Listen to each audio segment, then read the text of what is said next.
Alléluia. Est-ce que quelqu'un peut bien acclamer le Seigneur ce matin?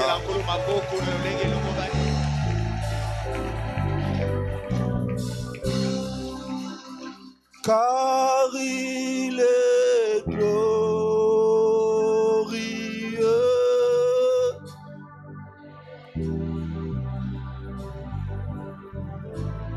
L'agneau est sauvé. Nous élevons nos mains vers lui.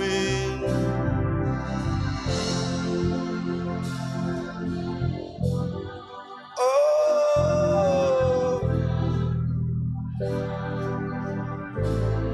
l'agneau.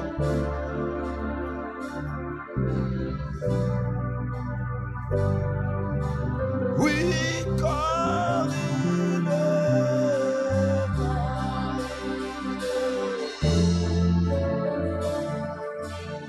L'agneau de Dieu est glorieux. De recevoir notre adoration encore ce matin. L'agneau rabasé. L'agneau. Oh, nous élevons nos voix ce matin.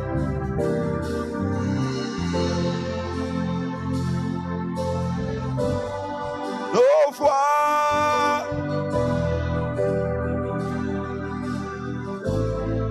L'agneau.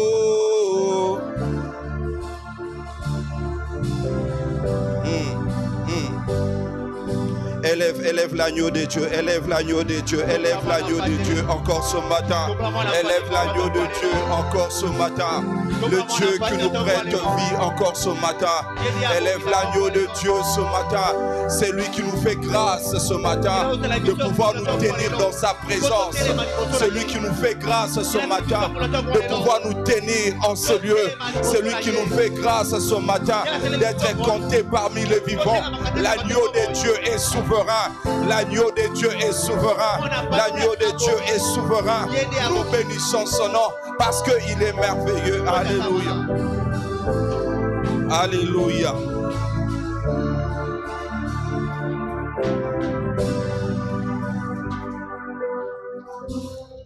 Père, nous te rendons grâce parce que tu es merveilleux. Merci Seigneur parce que tu nous as attirés dans ta présence. Et à chaque fois que tu nous attires dans ta présence, c'est pour nous faire du bien. À chaque fois que tu nous attires dans ta présence, c'est pour notre intérêt. Merci pour la présence de mon frère et de ma soeur en ces lieux. Et merci pour cette parole, Seigneur, que tu nous envoies ce matin. Cette parole qui va nous donner encore une orientation, Seigneur, parce que tu as des choses à accomplir avec nous. Nous te faisons confiance, Saint-Esprit, et nous te donnons ces instants. Nous prions que tu nous parles et que tu nous fasses du bien et que tu parles à un cœur dans le nom de Jésus. Nous avons ainsi prié. Amen. Est-ce que quelqu'un peut acclamer le Seigneur? Est-ce que quelqu'un peut pousser des cris de joie dans la présence de notre Dieu? Alléluia. Vous pouvez vous rasseoir de là où vous êtes. Je voudrais premièrement dire merci au pasteur pour cette grâce, cette opportunité qu'il nous donne de pouvoir nous présenter devant vous pour apporter la parole. Est-ce qu'on peut apprécier notre pasteur par nos acclamations? Il fait un travail merveilleux dans cette église. Il est notre coach, il est notre modèle, il est tout pour nous. Que Dieu vous bénisse, papa. Et je suis aussi content pour vous parce que vous êtes là ce matin. Est-ce que vous pouvez m'aider à saluer votre voisin de gauche, de droite? Est-ce que vous pouvez lui transmettre de vœux de bonheur? Nous sommes à la fin de l'année. Soyons dans la joie. Meilleurs vœux à tout le monde. Alléluia. Frères et sœurs, ce matin, je voudrais qu'on partage un thème. Vous savez, Nous sommes en train de partager ces sous-thèmes de ce trimestre. Cherchez premièrement le royaume des cieux et la justice de Dieu, et le reste vous sera donné par-dessus tout. Et l'Éternel nous a mis à cœur ce matin de pouvoir partager avec vous ce thème qui s'intitule Dieu avant toute chose. Est-ce que tu peux m'aider à dire à ton voisin Dieu avant toute chose? Vous savez, alors que nous sommes en train de nous souhaiter le meilleur vœu ce matin, je sais que lorsque tu as commencé cette année 2024, tu avais des projets à accomplir. Tu t'étais assigné des objectifs à atteindre durant cette année. Et je sais que Dieu a fait des grandes choses pour toi en cette année. Dieu a accompli certainement des choses merveilleuses dans ta vie. Mais je sais aussi que pour certains, il y a de ces choses qui n'ont pas été claires. Je sais que pour d'autres personnes, ils avaient bien voulu voir des choses se réaliser dans leur vie, mais malheureusement, ces choses tardent encore. Et je me pose la question de savoir si avant de commencer cette année, vous aviez consulté l'Éternel. Mais la bonne nouvelle ce matin est que Dieu n'a pas encore dit son dernier mot. Même si tu as comme l'impression que tu es déjà arrivé à la fin de cette année et tu n'as pas encore vu cette chose que tu attendais, Dieu n'a pas encore fini de dire son dernier mot. Et ce que j'aime avec notre Dieu, c'est qu'il est éternel, il n'est pas dans le temps. Ce qu'il n'a pas fait en 2024, il peut le faire en 2025. Je suis en train de parler à quelqu'un qui s'attend à des grandes réalisations, que Dieu va réaliser ces choses. Alléluia. Cela ne dépend pas des temps que toi tu as fixé, mais ça dépend de la souveraineté de Dieu. Je veux nous inviter rapidement à ouvrir nos Bibles dans le livre de 1 Roi 17. Nous allons lire. Est-ce qu'on peut se tenir debout dans la présence de Dieu, s'il vous plaît? Pour ceux qui le peuvent.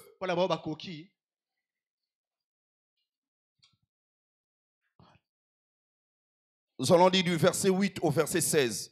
1 Roi 17, 8 à 16. La Bible dit ceci. Alors, la parole de l'Éternel lui fut adressée en ce mot. Lève-toi et va à Sérepta, qui appartient à Sidon, et demeure là. Voici, j'y ai ordonné une femme veuve de te nourrir. Il s'éleva et il alla à Sérepta. Comme il arrivait à l'entrée de la ville, voici, il y avait là une femme veuve qui ramassait du bois. Il appela et dit, va me chercher, je te prie, un peu d'eau dans un vase afin que je boive.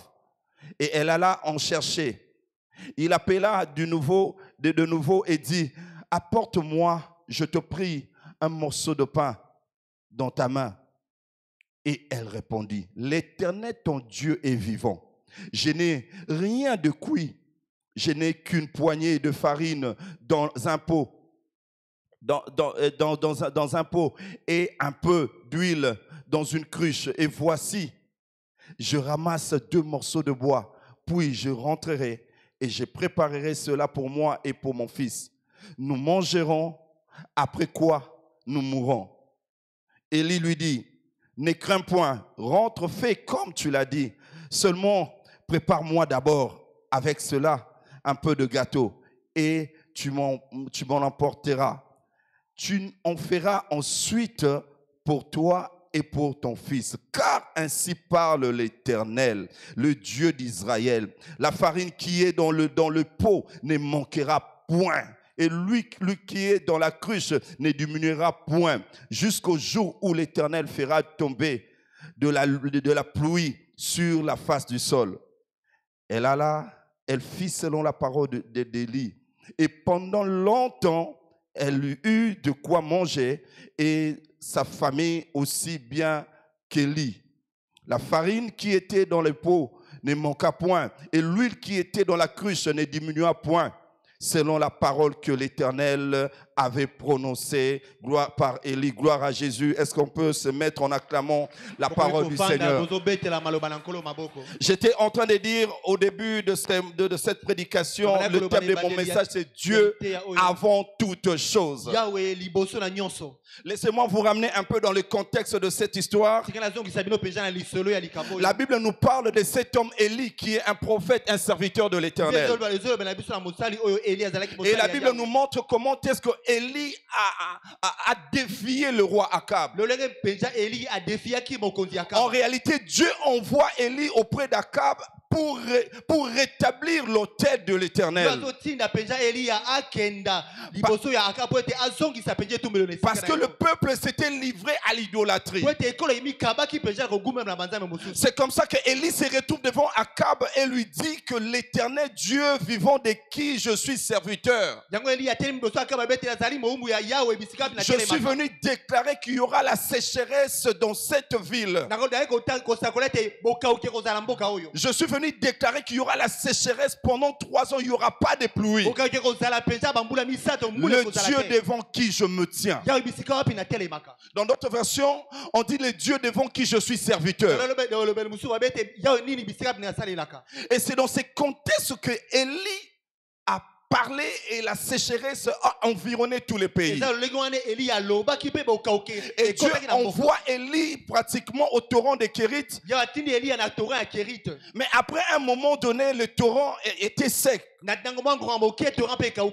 Et Dieu se décide d'envoyer Élie devant cette veuve de Sérepta. C'est comme ça que lorsque Élie avance dans cette ville de Sidon, la Bible dit dès qu'il était en l'entrée de cette ville, il trouva cette femme. Malheureusement, cette femme était veuve. Elle avait certainement un enfant. Elle n'avait pas de mari. Et elle était en train de se débrouiller. L'homme de Dieu a dit à cette femme, donne-moi de l'eau s'il te plaît. Quoi de plus normal? La femme a apporté de l'eau. Mais par la suite, il fait une demande très compliquée à cette femme. Il dit à cette femme de lui apporter aussi le gâteau. Et cette femme est en train de dire, mais serviteur de Dieu, je n'ai que cette poignée de farine et un peu d'huile. Et je voudrais bien, je suis en train de ramasser ce bois pour préparer cela pour moi et mon fils. Et après cela, je ne sais pas ce qui va arriver. Frères et sœurs, lorsque nous regardons cette histoire, nous sommes en train de voir une femme qui est au bord du désespoir. Nous sommes en train de voir une femme qui ne sait pas ce qui va arriver par la suite. Parce que la sécheresse a frappé toute une nation. Parce que la sécheresse a frappé tout le peuple. Je me suis posé la question de savoir, mais Élie, qu'est-ce qui ne va pas avec toi? Tu pouvais bien aller demander à une femme qui avait ne fût-ce qu'un mari. Comment tu vas demander à une veuve qui n'a rien, qui puisse d'abord te donner le gâteau et le vin avant toute chose?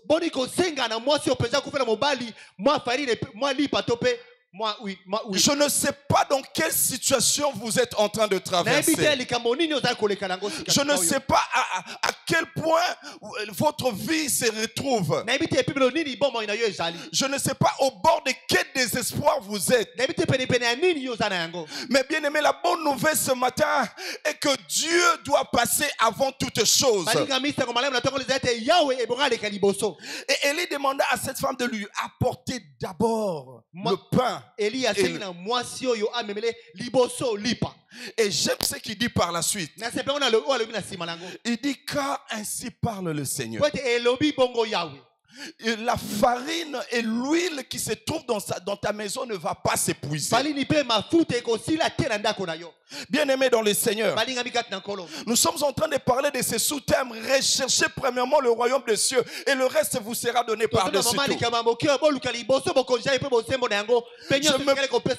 je me pose la question de savoir pourquoi Dieu doit passer avant toute chose. La première des raisons que je suis en train de voir, c'est pratiquement pratiquement dans Genèse 1. La Bible dit au commencement Dieu. Au commencement Dieu. Pourquoi au commencement Dieu? Parce que c'est lui notre créateur. Alors que nous sommes à l'aube de l'année 2025, je voudrais inviter quelqu'un à placer Dieu avant toute chose dans sa vie. Pourquoi? Parce que c'est lui qui est notre créateur. Au commencement Dieu. La deuxième des raisons que je suis en train de que Dieu m'a donné, c'est parce que lorsque nous voulons chercher premièrement Dieu, il nous donne aussi sa volonté. Lorsque nous consultons Dieu, Dieu nous montre aussi sa pensée. Lorsque nous lisons dans le livre de Matthieu, qui est pratiquement le passage du sous-thème de ce trimestre, Matthieu 6, 33, la Bible dit recherchez premièrement le royaume de Dieu. Et lorsque nous lisons aussi dans cette histoire de un roi, la Bible dit, Élie dit, donne-moi d'abord. Lorsque vous regardez ces deux mots, premièrement et d'abord, ce sont des adverbes qui expriment la même chose.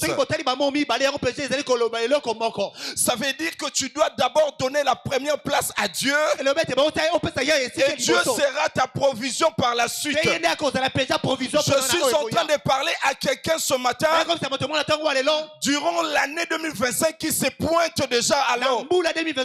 Si tu places la première place à Dieu, Dieu sera ta provision. Est-ce que je suis en train de parler à quelqu'un ce matin? Est-ce que tu peux acclamer le Seigneur? Est-ce que tu peux acclamer le Seigneur? Alléluia. Alléluia. Bien-aimé dans le Seigneur, il est très important pour nous de pouvoir consulter Dieu. Je me rappelle d'un homme dans la Bible qui s'appelle Jonas. Vous savez ce qui s'est passé avec Jonas? Dieu lui envoie à Ninive et Jonas ne veut pas partir. Et il se décide de prendre le navire pour aller ailleurs. Et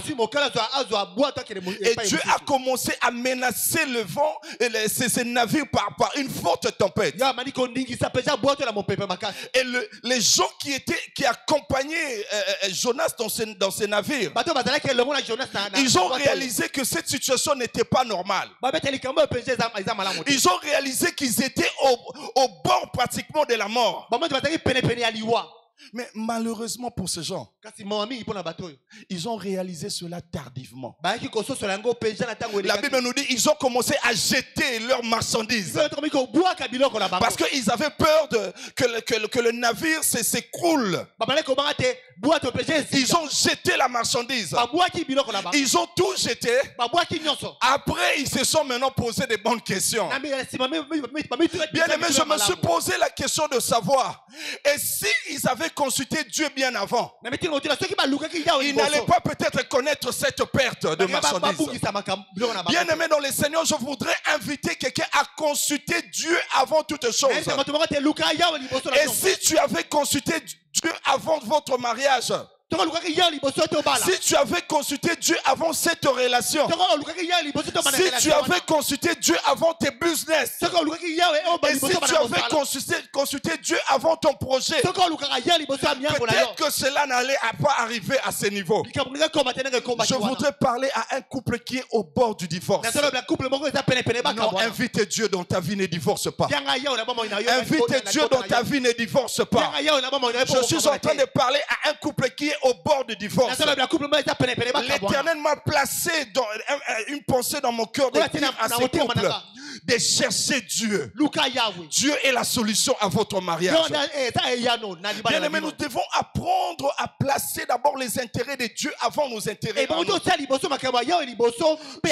Je voudrais parler de trois choses que je suis en train de comprendre à travers ce thème. La première des choses, mettre Dieu en premier dans nos priorités. J'étais en train de dire que Élie a dit donne-moi d'abord. Dieu est en train d'établir un ordre de priorité. Il dit, je sais que tu as des besoins. Je sais que tu veux faire des grandes choses. Mais moi d'abord. Moi d'abord. Donne-moi d'abord. Bien-aimés, nous devons apprendre à placer d'abord les intérêts de Dieu avant nos intérêts. Nous devons d'abord placer les intérêts de Dieu avant nos intérêts à nous. Bien-aimés dans le Seigneur, il y a des situations qui ne marchent pas dans nos vies parce que nous voulons faire des choses selon notre pensée. Il y a des situations qui ne se réalisent pas dans nos vies parce que nous voulons aller selon notre pensée. Et si nous nous arrêtons comme ces hommes se sont arrêtés, et si nous demandons la pensée de Dieu, peut-être que les choses iront dans une autre manière. Peut-être que nous allons réussir. Alléluia. Peut-être que nous allons réussir. Bien aimé, j'étais en train de dire mettre Dieu en premier dans nos priorités. Je voudrais partager la deuxième pensée que Dieu a placée dans mon cœur. L'obéissance comme clé de la providence dans notre vie. Nous avons vu cette femme qui était veuve, qui n'avait pratiquement rien. Elle est allée sur ordre d'Élie, elle a quand même préparé les gâteaux. Et la parole de Dieu s'ensuit. La parole d'Élie dit à cette femme, ainsi dit l'Éternel. Bien-aimé dans le Seigneur, si tu veux entendre le ainsi dit l'Éternel, tu dois apprendre à obéir à sa parole. Si tu veux entendre le ainsi dit l'Éternel, tu dois apprendre à marcher dans la crainte de l'Éternel. Si tu veux réussir dans tes projets, tu dois avoir comme cette clé de l'obéissance à sa parole. Et si cette femme n'avait pas obéi à cette parole? Posons-nous cette question de savoir, et si cette femme n'avait pas obéi à cette parole, qu'est-ce qui allait se passer? La première des choses, cette femme allait mourir. Parce que la famine avait pratiquement ravagé toute la ville. Cette femme allait mourir. Bien aimé, et ce qui est intéressant, lorsque vous lisez par la suite, vous verrez aussi que la présence d'Élie dans cette maison a fait que le fils d'Élie qui était mort par la suite soit ressuscité. Bien aimé dans le Seigneur, je voudrais dire à quelqu'un, même si tu traverses la crise comme cette femme, je ne connais pas ta situation. Je ne connais pas dans quelle situation tu te retrouves. Mais la bonne nouvelle ce matin est que la provision de l'Éternel ne va pas s'épuiser dans ta maison. Je pensais que j'étais en train de parler à quelqu'un. La bonne nouvelle ce matin est que la provision de Dieu ne va pas s'épuiser dans ta maison. Mais les gens devraient s'étonner. Comment se fait-il que nous sommes dans un pays où il y a la sécheresse, où tout le monde est en train de souffrir, mais de l'autre côté cette femme est en bonne santé parce que Dieu était dedans, parce que Dieu était dedans, parce que Dieu était dedans, parce que cette femme a compris qu'il devait obéir à la parole de Dieu qu'à ses pensées, parce que cette femme avait compris qu'elle devrait obéir à la parole de Dieu qu'aux circonstances. Une fois dans la vie, nous devons oublier les circonstances qui nous entourent. Nous devons tout simplement nous jeter dans l'eau selon que la parole de Dieu nous le demande. Des fois, nous devons oublier ce qui nous entoure comme épreuve. Nous devons tout simplement obéir à la pensée de Dieu. Alléluia. Est-ce que quelqu'un peut acclamer la parole de Dieu? Alléluia. Alléluia. Bien aimé dans le Seigneur, ce qui est intéressant dans ce passage, la Bible nous dit c'est ce qui restait à cette femme. C'est ce qui restait. Et cette femme est en train de dire, regarde, je n'ai que cette poignée de farine et cette huile qui me reste dans la cruche. Et après quoi, dès que nous préparons cela, moi et mon fils nous mangeons et c'est fini pour nous. Bien aimé, la femme n'avait pas regardé ce qu'elle avait. Et lorsque vous regardez ce qui restait à cette femme, c'est comme une graine qui lui restait. Bien aimé dans le Seigneur, on ne mange pas la sémence. Je voudrais dire à quelqu'un qu'on ne mange pas tout. Ce n'est pas pour rien que lorsque vous avez un fruit, il reste toujours un noyau. Parce que le noyau nous permet de vivre encore la providence de Dieu. Bien aimé dans le Seigneur, je voudrais inviter quelqu'un à comprendre qu'on ne mange pas tout. On ne mange pas la sémence. La sémence nous permet de planter et de vivre encore de l'abondance. Cette femme avait compris que ce qui restait, c'était pour s'aimer. Nous sommes en train de construire ce temple. Qui a déjà évalué sa manière de contribuer pour la construction de ce temple? Le pasteur le dit tout le jour ici, que Dieu nous visitera. Moi, je suis accroché à cette parole. Et je sais que Dieu me visitera. Bien aimé, on ne mange pas la sémence. Et si cette femme s'était décidée de manger cela, elle allait vivre dans la disette et elle allait mourir. Et ce qui est étonnant encore avec cette sémence, il s'agissait de la farine d'une part et de l'huile de l'autre côté. Et nous savons qu'avec la farine, on fabrique le pain. Or, la Bible nous dit que Jésus-Christ est le pain de vie. Et l'huile dans la parole symbolise le Saint-Esprit. Celui qui va marcher selon la parole de Dieu et qui sera rempli du Saint-Esprit l'année prochaine, il vivra de grandes choses dans sa vie. Je suis en train de déclarer à quelqu'un que celui qui marchera dans la parole et qui sera rempli du Saint-Esprit, il vivra la providence de l'Éternel. Cette femme avait compris que la présence d'Élie dans cette maison avait aussi apporté la présence de Dieu. Nous avons besoin de Dieu dans notre vie. Nous avons besoin de Dieu dans notre vie. Et ce Dieu doit passer avant toute chose. Et ce Dieu doit passer avant nos intérêts à nous. Alléluia. Beaucoup de chrétiens, nous réfléchissons beaucoup. Lorsqu'on nous demande de faire telle chose, lorsque nous entendons la pensée de Dieu, nous philosophons. Surtout nous les intellectuels, nous réfléchissons trop. Nous réfléchissons trop. On commence à faire des calculs. Et si je donne ceci, et si je fais ceci, regarde ce qui va se passer. Oui, c'est bien. C'est bien de réfléchir. Parce que Dieu nous a donné l'intelligence. Mais le vrai problème est que lorsque nous réfléchissons, nous devons aussi nous rendre compte que celui qui nous demande la chose est le créateur de toutes choses. Lorsque Dieu demande à Abraham de lui donner Isaac, Abraham savait que c'était difficile pour lui. Mais Isaac s'est dit oui, effectivement, même si Isaac, et plutôt je parle d'Abraham, sorry, même si Isaac, je donnais mon fils aujourd'hui, Dieu est capable de me redonner encore un autre fils. Bien aimé, ce que Dieu veut pour nous, c'est de nous faire de bonnes choses. Ce que Dieu veut pour nous, c'est notre bien. Si Dieu nous demande telle chose, c'est qu'il a déjà prévu une providence pour notre vie. Si Dieu te demande de lui donner tel aspect de votre vie, c'est qu'il est prêt à accomplir de grandes choses dans ta vie. C'est pourquoi je suis en train de proclamer dans la vie d'une personne, alors que nous sommes à l'aube de l'année 2025, fais ce que tu entends. Fais ce que tu entendras. Est-ce que tu peux me dire à ton voisin, fais ce que tu entends? Alléluia. Alléluia. La dernière des choses que j'aimerais partager, puisque nous voulons prier.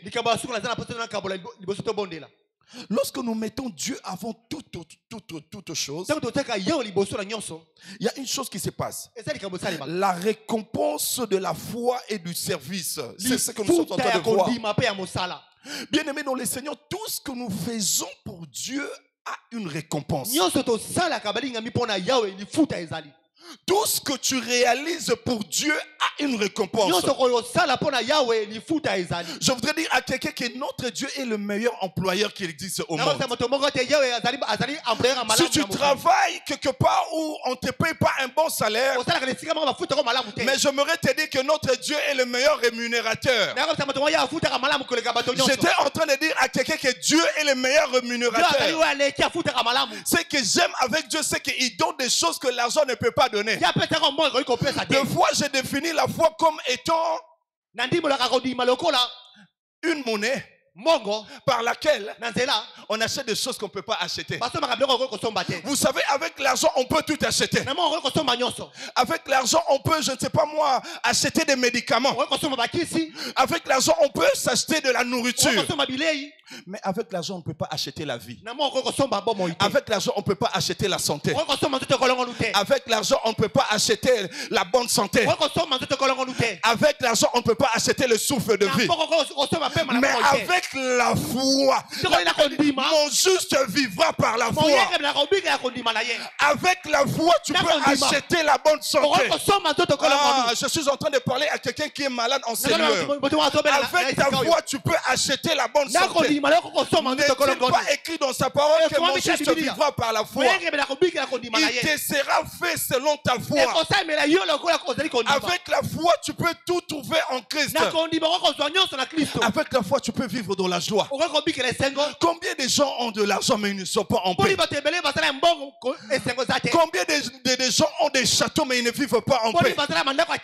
Bien-aimé, j'aimerais te dire que le bonheur ne dépend pas de tes avoirs, mais le bonheur dépend de ce que tu as dans ta vie. Le bonheur ne dépend pas du salaire que tu obtiens à la fin de l'année, mais le bonheur dépend de celui qui est en toi. C'est pourquoi nous devons apprendre à servir l'Éternel et à placer notre foi en lui. Bien-aimés dans le Seigneur, placez notre foi en Dieu. Servons-le et il agira. David a raison. Je n'ai jamais vu un juste être abandonné. Je n'ai jamais vu un juste être abandonné. Depuis que je sers Dieu, je n'ai jamais vu ce Dieu m'abandonner. Je ne dis pas que je ne traverse pas des moments compliqués. Je ne dis pas que je ne traverse pas de la souffrance. Mais au bout de la souffrance, il y a un chemin qui se fraye. Parce que le Dieu qu'on appelle ce nom, Jéhovah Pananjila, il est celui qui ouvre le chemin. Il est celui qui fraye le chemin. Il est celui qui ouvre le chemin même dans la mer. Il est celui qui ouvre le chemin même dans les déserts.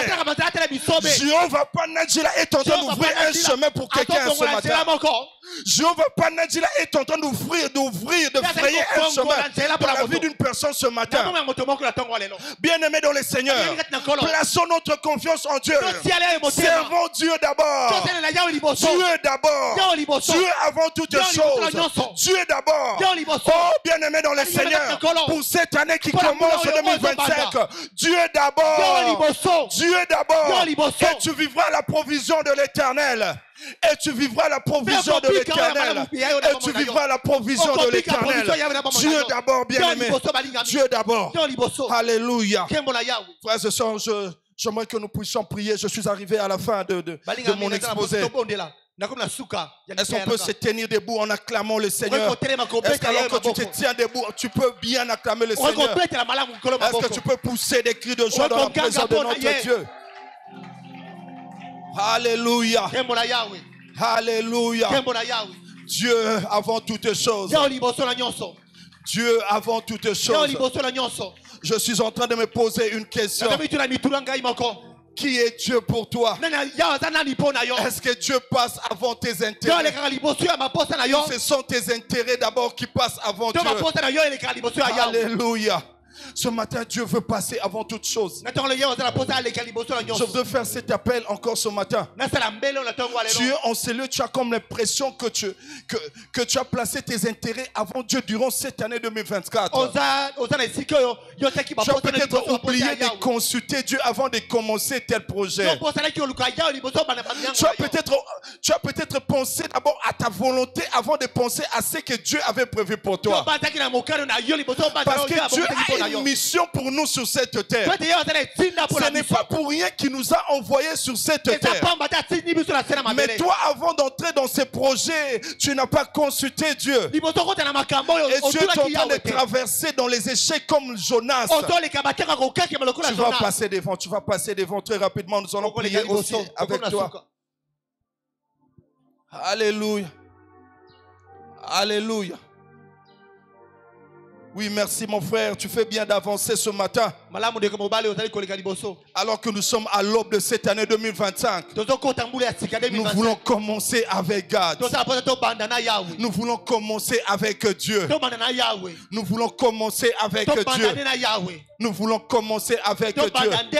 Nous voulons commencer avec lui. Nous voulons d'abord ses intérêts. Et nous vivrons la provision de l'Éternel. Et nous vivrons la provision de l'Éternel. Cette femme n'a pas regardé à ce qu'elle avait. Cette femme n'a pas regardé à tout ce qu'elle avait. Elle a dit tout ce que j'ai, je donnerai à Dieu. Tout ce que j'ai, je donnerai à Dieu. Tout ce que j'ai, je donnerai à Dieu. Je donnerai à cet homme de Dieu. Et je sais que Dieu ne va pas m'abandonner. Je suis venu dire à quelqu'un que Dieu ne va pas t'abandonner. Est-ce que nous pouvons élever nos voix et prier, même vous qui restez? Je ne sais pas qu'est-ce qui t'a touché à travers cette parole. Élève déjà ta voix et commence à prier. Élève la voix et prions. Alléluia. Nous sommes en train de prier. Nous sommes en train de prier. Alléluia.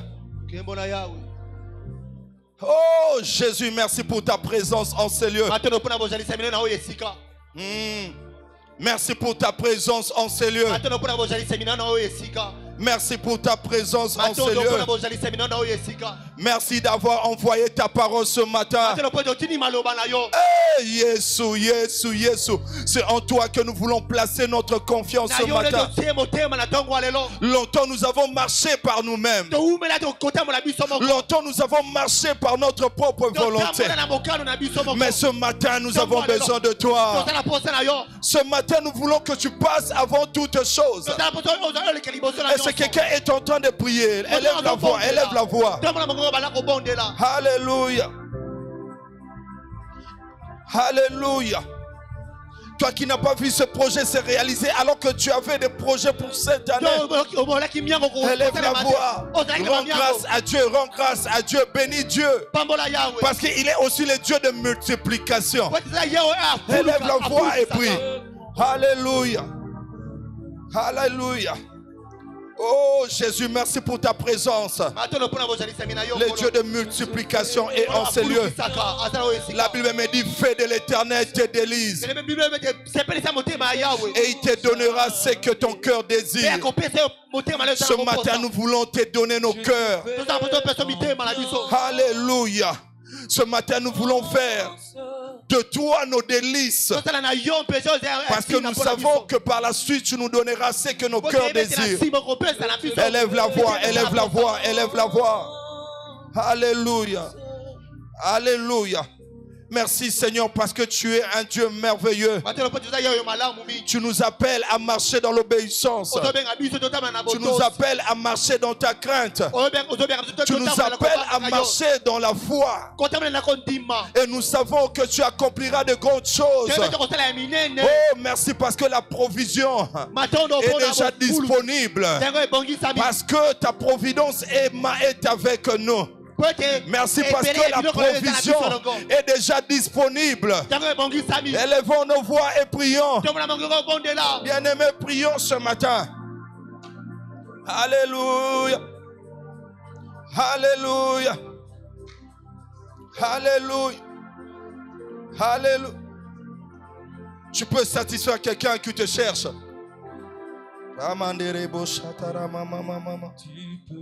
Alléluia, prions, prions. Alléluia. Est-ce que quelqu'un peut d'abord chercher Dieu? Il est capable de satisfaire celui qui le cherche. Est-ce que quelqu'un peut chercher Dieu? Est-ce que quelqu'un peut chercher Dieu? Oh, merci Jésus. Les choses que les hommes ne peuvent pas accomplir dans nos vies. Les choses que les parents n'ont pas su faire pour leurs enfants. Les choses que les oncles n'ont pas su faire pour leurs neveux. Dieu est capable de le faire pour nous. Zambaza Tata, Zambaza Tata, nous avons un Père au ciel. Alléluia. C'est lui qui t'aime, celui qui t'aime, c'est lui qui t'aime, car tu en es capable. Oh, tu peux satisfaire, c'est lui qui t'aime, oh, c'est lui qui t'aime, car tu en es capable. Nous sommes toujours dans la prière. Nous devons faire très attention avec les dernières prédications de l'année. Tu as pris une décision sans consulter Dieu. Et les choses n'ont pas marché. Mais il y a une occasion en or de te repentir. Parce que la Bible dit: malheur aux enfants rebelles qui prennent des décisions sans me consulter. Ils accumulent péché sur péché. Tu t'es engagé sans consulter Dieu. Les choses n'ont pas marché. Mais c'est une occasion de reprendre encore. Mais cette fois avec Dieu. Je voulais demander à quelqu'un qui est resté, quelqu'un qui sait qu'il a fait une fausse affaire parce que Dieu n'était pas dans cette affaire. Il a fait un mauvais choix, même dans l'emploi, parce que Dieu était absent.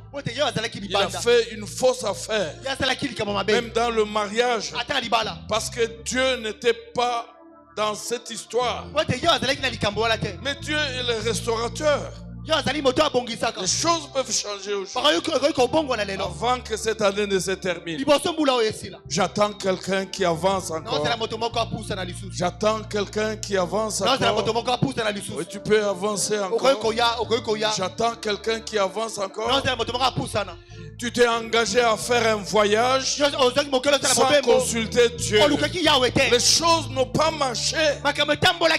La Bible dit: malheur à l'homme qui prend des décisions sans consulter Dieu. Il ajoute péché sur péché.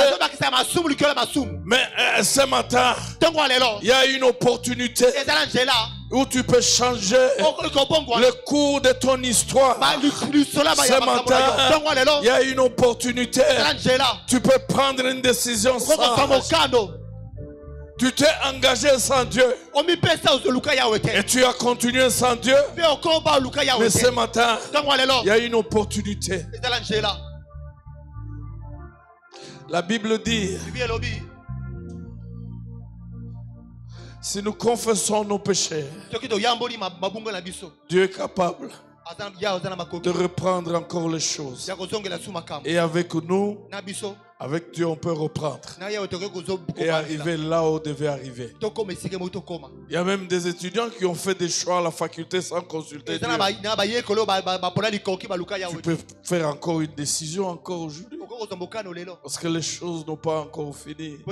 Dieu n'a pas encore fini. Tu as l'impression que c'est fini, mais ce n'est pas encore la fin. Si tu prends une décision encore ce matin, de reprendre, dire à Dieu: mais voici Seigneur, j'ai fait des choses sans toi, mais maintenant je veux prendre une décision de commencer avec toi, tu réussiras. Parce qu'avec Dieu, on réussit toujours. Dieu, il ne déçoit jamais. J'entends la dernière personne qui est en train d'hésiter encore. Je t'attends, tu peux avancer. Gloire à Dieu, tu peux avancer, je t'attends. N'hésite pas. La Bible déclare qu'avec Dieu, il y a la possibilité de reprendre et d'arriver là où effectivement tu devais arriver. Parce que Dieu n'échoue jamais. Dieu n'échoue jamais. Quand tu commences avec Dieu, il prend les choses à main. Il prend les choses à main. Et tu te caches derrière Dieu. Et lui, il avance. La Bible déclare, quand lui il est devant et quand il rencontre les montagnes, il les aplanisse. Il les aplanisse. Quand il rencontre le fleuve, il crée le chemin. Le Pandangila crée le chemin. Pourquoi? Parce qu'il est devant. Je suis en train de dire à la dernière personne qui hésite encore, tu as l'opportunité de reprendre ce matin avec Dieu. Et cette fois, tu vas réussir dans le nom puissant de Jésus. Vous qui êtes devant, levez vos mains. On va prier Dieu. Cet échec n'est pas un échec éternel. C'est un échec passager. Parce que maintenant tu veux reprendre avec Dieu. J'aimerais dire à quelqu'un, cette défaite est passager. Parce que tu veux reprendre avec quelqu'un. Tu as échoué dans une relation. Est-ce que tu t'étais engagé avec Dieu? Il y a une opportunité ce matin. Tu peux reprendre. Tu vas réussir. Dites après moi, Seigneur, je te dis merci pour cette parole de ce matin. Toi d'abord, toi au centre, toi premièrement. Je me repens. J'ai fait une fausse route, mais je décide de reprendre avec toi.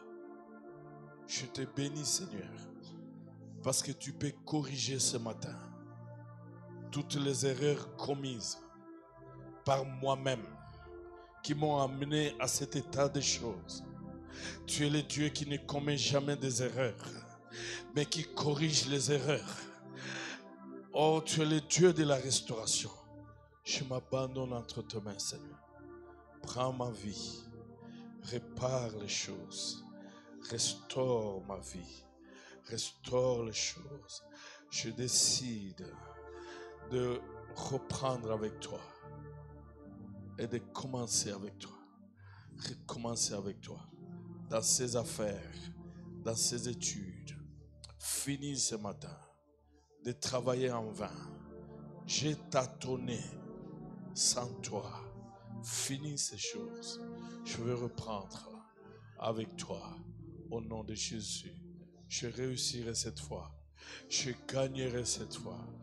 Je demande à l'église, levez vos mains. Pendant que les autres sont devant, nous sommes à la fin. Levons tous nos mains. Dieu ne commet jamais d'erreur, mais il corrige les erreurs. Même si tu es tombé dans le péché, la Bible dit il ne te condamne pas. Il te pardonne et t'enlève là où tu es pour que tu reprennes le vrai chemin. Vous savez, bien-aimé dans le Seigneur, cette femme a fait une chose formidable. Elle était devant un choix. Choisir, manger et mourir, et choisir que Dieu vienne en elle pour que pendant 3 ans et demi, pendant que le roi le riche en Israël souffrait cette veuve sans mari, sans soutien, cette pauvre veuve. Pendant 3 ans et demi, il avait toutes ses économies intactes. Il pouvait manger chaque matin, il pouvait déjeuner, il pouvait dîner, il pouvait souper. Cette femme sans soutien, parce qu'elle a décidé que le Dieu, non qui fabrique le pain, mais le Dieu qui donne de la semence, était entré en elle. Et ce Dieu pouvait donner la semence chaque matin, parce qu'elle a décidé que c'est Dieu qui ne produit pas l'huile, mais qui crée les oliviers qui produisent de l'huile. Entre en elle. Quand nous cherchons premièrement Dieu, il nous donne le reste. Quand nous avons rencontré Dieu, il nous donne la guérison, il nous donne la délivrance, il nous donne l'élévation, il nous donne la promotion, il nous donne le voyage, il nous donne la victoire, parce qu'en lui il y a toutes ces choses. Et cette veuve a fait un choix meilleur. Il a appelé le Créateur. En recevant Élie, le Créateur est entré en lui. Et quand il y avait quelque chose qui manquait, il ne pouvait pas acheter, parce que le Créateur était là. Et le Créateur créait. Cherche premièrement le royaume de Dieu. Et ce que tu cherches va te chercher. Levons nos mains, prions le Seigneur. Gloire à Dieu. Alléluia. Tu es merveilleux, Seigneur. Tu es digne de louange. Tu es le Dieu vrai, le Dieu de la parole, le Dieu qui n'a pas changé, le Dieu de la veuve, de Sarepta, le Dieu véritable, le Dieu qui crée, qui appelle à l'existence ce qui n'existe pas, qui appelle les choses qui n'existent pas comme si cela existait. Viens à nous, Créateur. Crée la santé. Viens à nous, Créateur. Crée la promotion. Viens à nous, Créateur. Crée la vie. Viens à nous, Créateur. Crée.